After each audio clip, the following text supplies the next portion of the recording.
लोकसभा सीटों में से टोंक सवाई माधोपुर की लोकसभा सीट एक बार फिर से चर्चा का विषय बन गई है, क्योंकि टोंक सवाई माधोपुर से कांग्रेस की टिकट पर राजस्थान के पूर्व डीजीपी हरीश चंद्र मीणा चुनाव लड़ रहे हैं।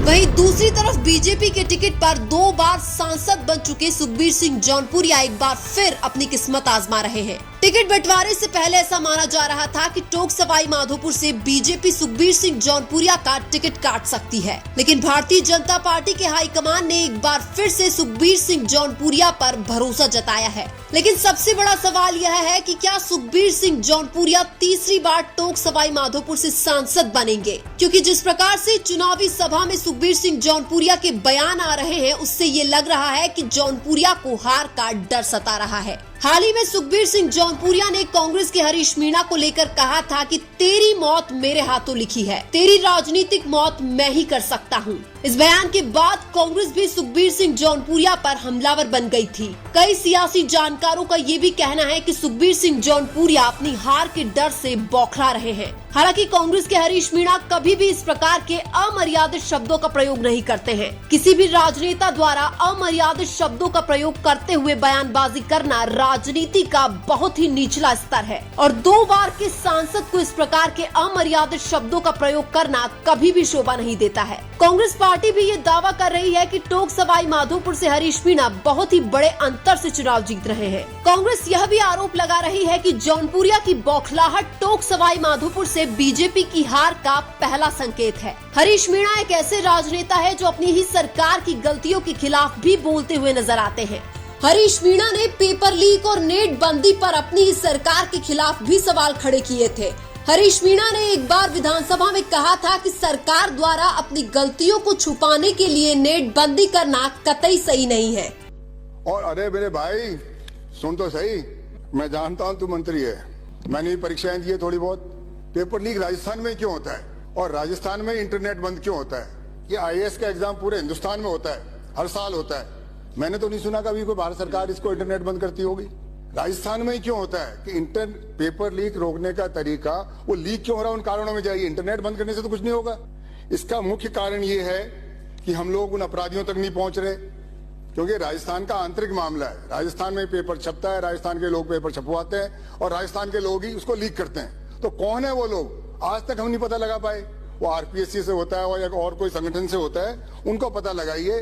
और उस नाकामी को छुपाने के लिए हम लोग ये इंटरनेट बंद करते हैं। सर, इंटरनेट के बारे में आज के इंडियन एक्सप्रेस में छपा है, India tops list of global internet shut offs. और अरे मेरे भाई सुन तो सही, मैं जानता हूं तू मंत्री है और हिंदुस्तान में राजस्थान टॉप इस नंबर 1। समझ गया कहां से। चलिए जो भी है, ये हमारे लिए शर्म की बात है, आज के इंडियन एक्सप्रेस में है ये। And this is a global survey. दुनिया में जितने इंटरनेट होते हैं 50% इंडिया में होते हैं, और इंडिया में जितने होते हैं राजस्थान उसमें नंबर 1 है। तो ये लिए हमारे गर्व की बात नहीं है, ये शर्म की बात है, चिंता की बात है। हमको उसका मंथन करना चाहिए, चिंतन करना चाहिए, उसका समाधान निकालना चाहिए। सर, इसका अलग कहीं दुनिया में नहीं होता। यूक्रेन में लड़ाई हो रही है, युद्ध चल रहा है, उनका भी इंटरनेट चालू है, पर हमारे परीक्षा होते हैं इंटरनेट बंद। क्या इसे साबित करना चाहते हो आप? ये लोग जो भी कर रहे हैं, मैं मानता हूं ये बहुत अच्छी बात नहीं है। इसको ढूंढ के और कोई इसका और समाधान करें। अपनी ही सरकार के खिलाफ सवाल खड़े करना हर किसी मंत्री या सांसद के बस की बात नहीं है, लेकिन हरीश मीणा ने कई बार अपनी ही सरकार के खिलाफ सवाल खड़े किए हैं, इसीलिए उनको बाकी राजनेताओं से अलग माना जाता है। Harish Meena local area development fund का 70% हिस्सा एजुकेशन यानी शिक्षा पर खर्च करते हैं, जो कि एक पढ़े लिखे और वेल एजुकेटेड राजनेता होने की पहली निशानी है। भारतीय जनता पार्टी से ही राजनीति की शुरुआत करने वाले हरीश मीणा अब तक 3 चुनाव लड़े हैं, और सबसे बड़ी बात यह है कि हरीश मीणा एक भी चुनाव नहीं हारे हैं, बल्कि तीनों ही चुनाव बड़े अंतर से जीते हैं। पहली बार 2014 में दौसा लोकसभा से सांसद बनने के बाद हरीश मीणा देवली उनियारा से लगातार 2 बार विधायक बन चुके हैं। और इस बार 2024 में हरीश मीणा का ये चौथा चुनाव है जिसमें वो बीजेपी के सुखबीर सिंह जौनपुरिया को चुनौती देते हुए नजर आ रहे हैं। पिछले 10 साल से सुखबीर सिंह जौनपुरिया ने सांसद रहते हुए टोंक सवाई माधोपुर में कोई भी विकास कार्य नहीं करवाए हैं। हालांकि 2024 में सुखबीर सिंह जौनपुरिया और हरीश मीणा दोनों के लिए ही चुनाव जीतना आसान तो नहीं होगा, लेकिन हरीश मीणा स्थानीय उम्मीदवार है जबकि सुखबीर सिंह जौनपुरिया बाहरी उम्मीदवार है, जिसका फायदा भी हरीश मीणा को मिल सकता है। वहीं हरीश मीणा सचिन पायलट के करीबी माने जाते हैं, जिसका फायदा भी हरीश मीणा को लोकसभा चुनाव में मिल सकता है। लेकिन देखने वाली बात यह है कि सचिन पायलट गुर्जर समुदाय के कितने वोट हरीश मीणा को दिला सकते हैं। गुर्जर और मीणा बाहुल्य वाली टोंक सवाई माधोपुर की लोकसभा सीट पर इस बार कांग्रेस के हरीश मीणा का पलड़ा भारी लग रहा है।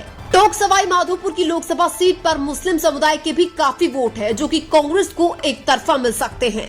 टोंक सवाई माधोपुर से 2014 में कांग्रेस के टिकट पर क्रिकेटर मोहम्मद अजहरुद्दीन चुनाव लड़ चुके हैं, लेकिन 2014 में क्रिकेटर मोहम्मद अजहरुद्दीन मोदी लहर में सुखबीर सिंह जौनपुरिया के सामने चुनाव हार गए थे।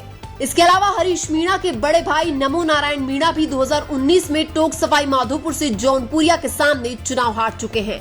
हालांकि 2009 में नमो नारायण मीणा टोंक सवाई माधोपुर से ही सांसद बनकर केंद्र सरकार में मंत्री भी बने थे। लेकिन अब सबसे बड़ा सवाल यह है कि क्या हरीश मीणा 2024 में अपनी जीत का सिलसिला जारी रखेंगे।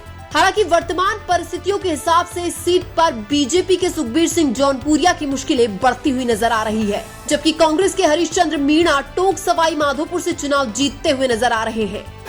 लेकिन आपको क्या लगता है टोंक सवाई माधोपुर से 2024 में कौन बनेगा सांसद? कमेंट करके जरूर बताइए। वीडियो अच्छा लगा तो लाइक कीजिए और हमारे चैनल मीणा की आवाज को सब्सक्राइब कीजिए। धन्यवाद।